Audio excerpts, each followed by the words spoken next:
In this episode of Sea Power, we look at the Royal Australian Navy.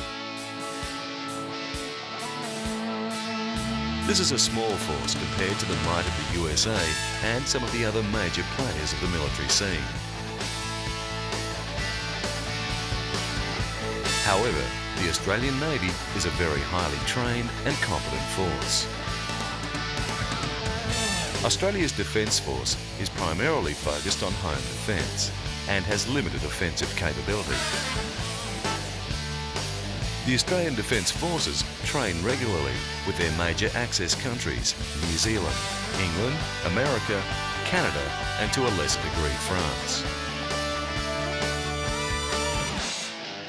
We now join the Royal Australian Navy and witness some of these training exercises and real-life operations.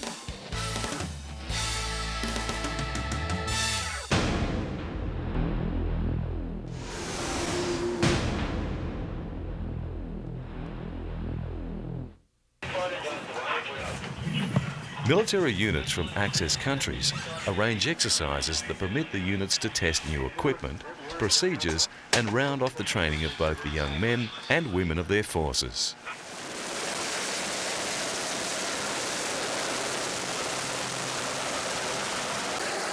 Exercise Ocean Protector is one such training arrangement between Australia and New Zealand.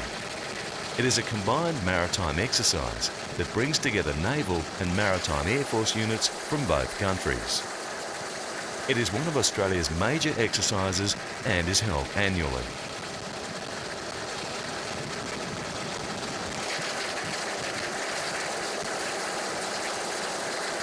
A huge number of training programs are arranged on each vessel to test every department's ability to operate under pressure. From rescue crews and medical crews through to the weapon systems and machinery of each vessel. All components are pushed to the limit in such exercises as Ocean Protector. 2, 1, mark!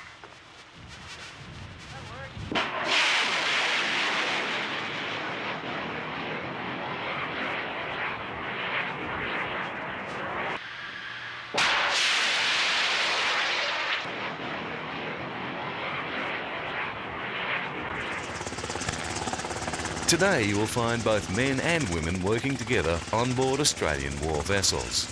Many other countries also include women in various roles on board fighting ships.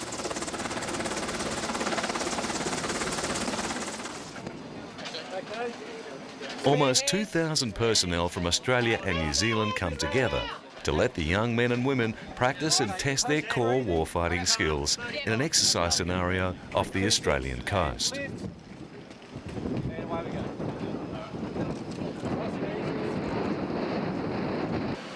Exercise Ocean Protector involves a range of training serials to develop and test maritime war fighting.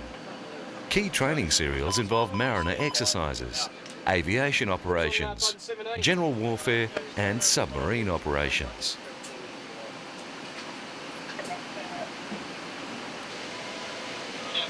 Ocean Protector is the lead-up exercise for the larger combined maritime exercise, Exercise Tasman, which tests the collaborative warfighting skills of Australia and New Zealand. In some events, New Zealand and Australia have been joined by warships of the French Navy. This has brought a further 3 ships and 1,124 officers and sailors into the arena. Even before the Australian ships entered the designated games area, training had begun. Sailors at action stations clad in bulletproof vest fired rounds from .50 and .40 caliber guns.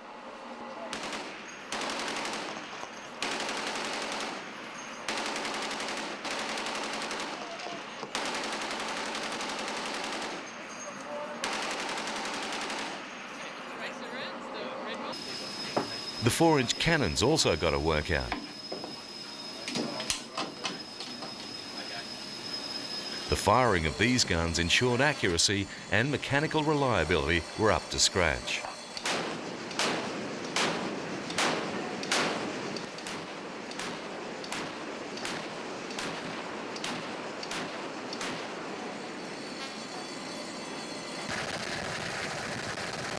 Representing the Royal Australian Navy were the vessels Brisbane, Anzac, Arunta, Melbourne, Huon and Norman.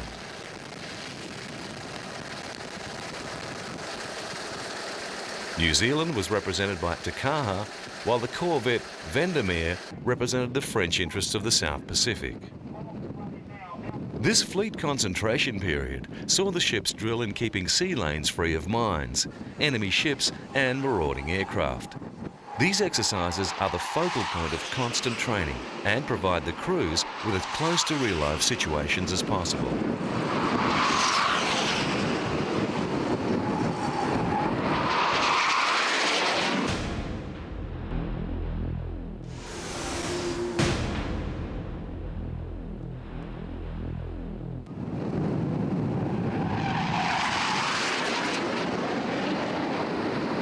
Incoming RNZAF Skyhawks and RAAF Hornets tested the vessel's anti-aircraft defence abilities, and the exercise gives the whole crew the opportunity to pit themselves against such a threat.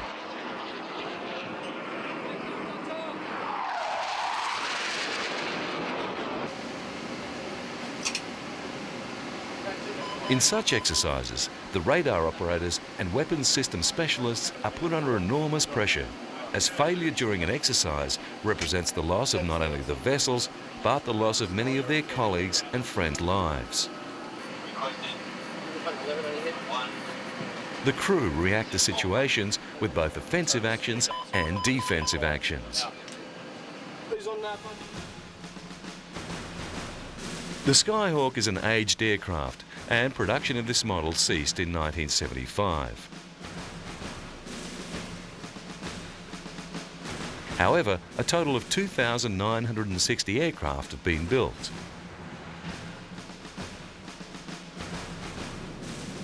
The New Zealand aircraft were extensively upgraded and could fire modern missiles and had good warfare capability.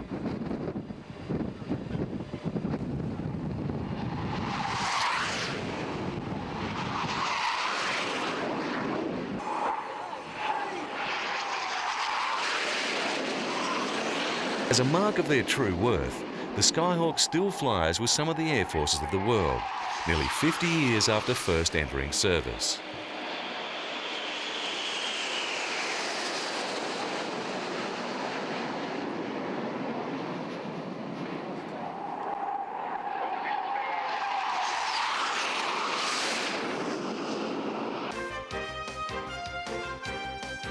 In its long lifespan as a low-level fighter attack aircraft, the A4 could boast capabilities needed to match almost any conceivable circumstance.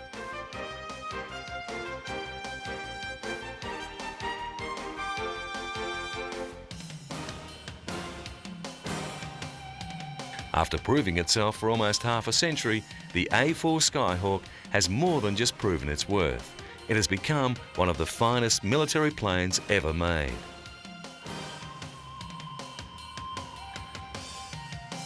Today, the Skyhawk is used mainly as a training aircraft, in dissimilar air combat training, DACT. It served in that role until 1999, when the last were replaced with the T-45 Goshawk. Australia's F-18 Hornet is a modern all-weather fighter aircraft and attack aircraft. Designed in the 1970s, it is in service with the US Navy and US Marine Corps, as well as several other nations. It fills the roles of fighter escort, fleet air defence, suppression of enemy air defences, SEAD, interdiction, close and deep air support, reconnaissance and forward air control.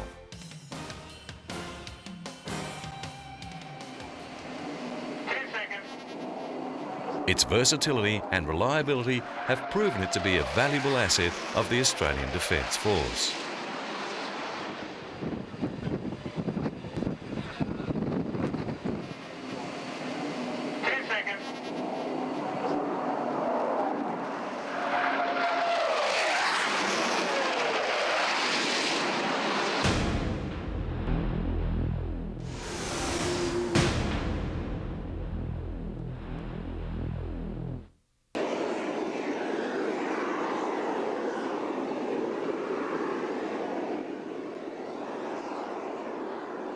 Another exercise is Fincastle. The Royal Australian Submarine Fleet consists of Collins-class vessels.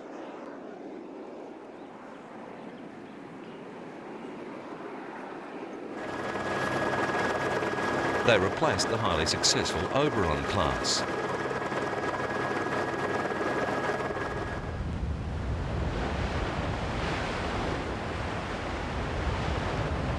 The Oberons were arguably the best conventional submarine class of its time, with an astonishing reputation for quietness that allowed it to exist into the 21st century. Yes.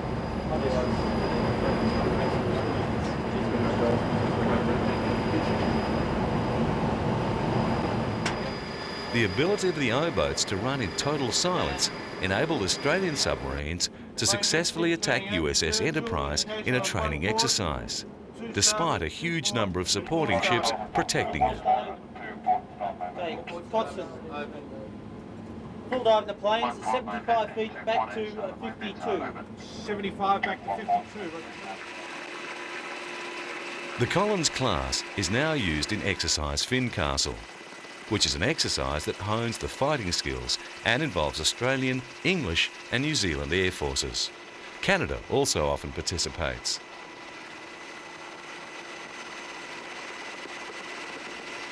This exercise is in fact a competition that has been in existence since 1961 and is probably one of the longest running military competitions in the world.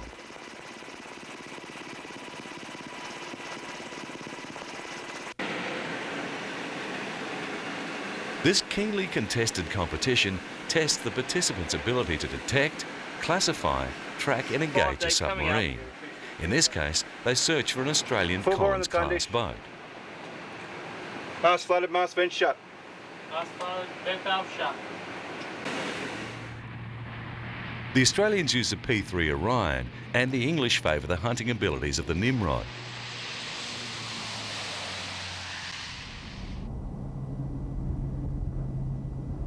Today, the P3 is still very busy, as it is a peerless airborne hunter. Its reputation as the ultimate submarine finder was achieved through more than 35 years of service, from the Cuban Missile Crisis to round-the-clock low-profile patrols throughout the Cold War.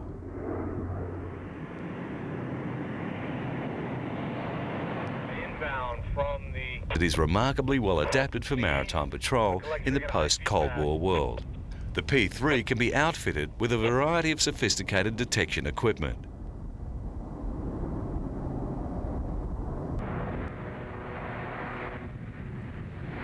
It is one of the most modern eyes in the sky and as deadly to a modern submarine as a hawk is to a rodent.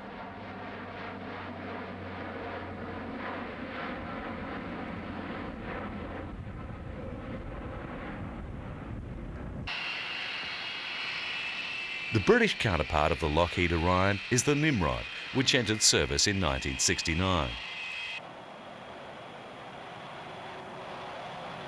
Based on the Comet 4, the Nimrod was and remains the only jet-powered long-range maritime patrol aircraft in military service, offering the advantages of speed and height in transit, while still capable of long on-task periods, and in particular stealth in the anti-submarine warfare role.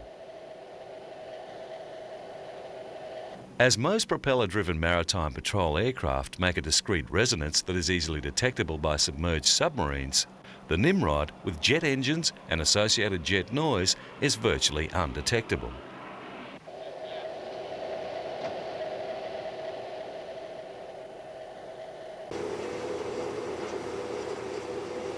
This is the 2003 exercise, which was won by the Australian contingent.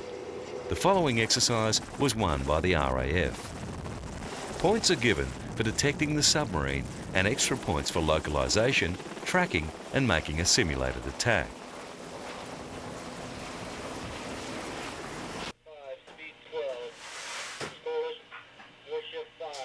The crews of each nation flew 2 sorties over the 2-day period, trying to detect, localise and attack the submarine.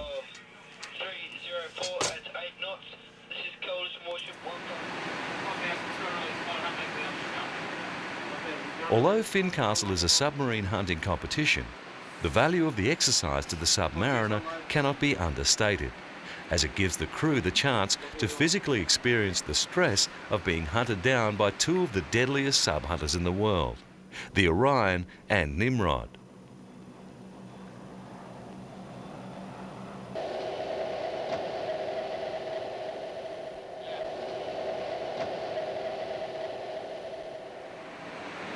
What the crews learn here may one day save their lives. So it could be argued that no other sport in the world would be as acutely contested as events such as Fincastle and Ocean Protector.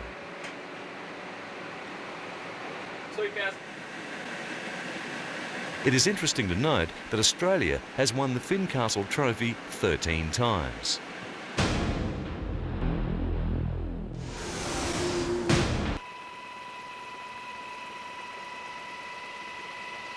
Training exercises such as Fincastle and Ocean Protector are the grounding for real operations, such as the assignment designated Operation Catalyst.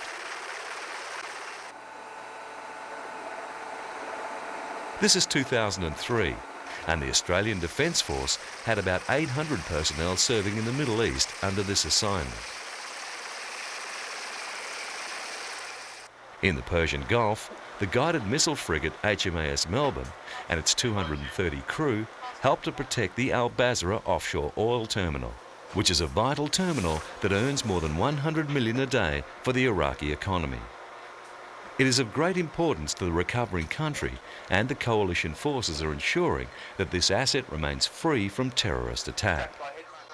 HMAS Melbourne was enforcing an exclusion zone around the Iraqi oil terminal to protect it from both sea and air attack. The Melbourne was also assigned the duty of preventing illegitimate oil being run by smugglers. This consists of crude oil and processed oil that's coming out of the country without the required and appropriate paperwork. Members of the former Iraqi regime transiting through the area and weapons of any sort that may be used by the resistance are also high priority during onboard searches.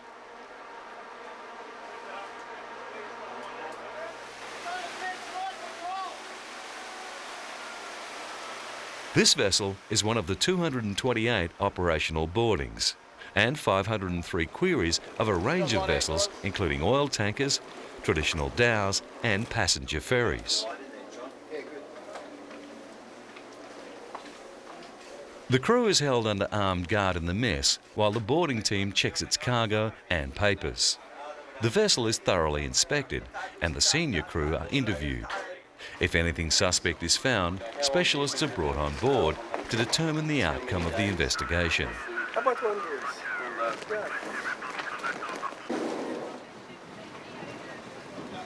This vessel's cargo and papers check out, so after an hour, the boarding party moves on.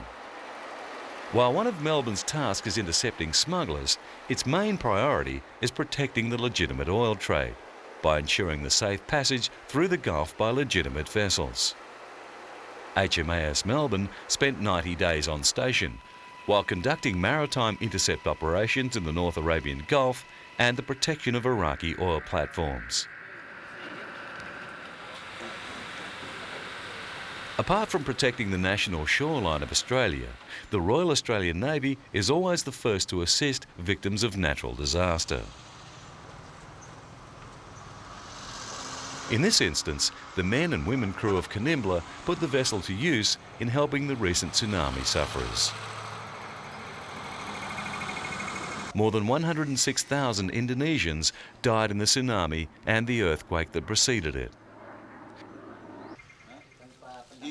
On the 30th of December 2004, the Australian government committed the transport ship HMAS Canimbla and an Army engineer detachment to aid in the recovery and reconstruction of communities devastated by the Boxing Day tsunami in Indonesia. Once on station, Canimbla provided the local people with a range of facilities including medical, accommodation and communications. HMAS Canimbla was the first of 2 LPAs commissioned into the Royal Australian Navy.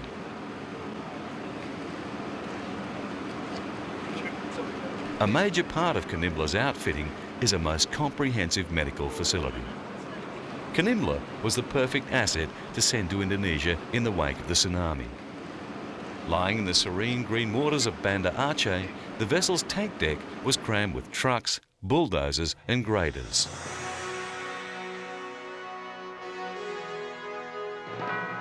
Also on board were 400 Army engineers who aimed to rebuild the ruined infrastructure of the city.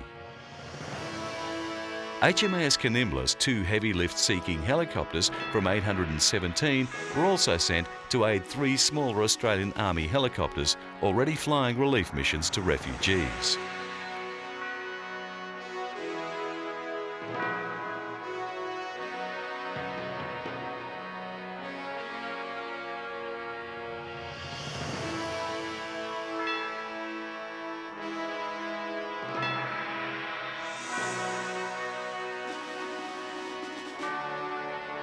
The job of Canimbla's crew was to assist in immediate post-disaster relief work, to stabilise the situation and to remove health hazards. The Australian focus was on the restoration of water and power, as well as wreckage clearance from Banda Aceh's ruined coastal zone.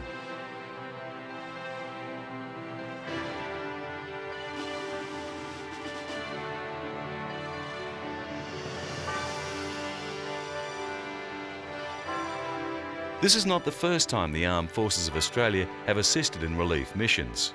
During 1998, the sea wiped out remote villages in sand dunes in Papua New Guinea.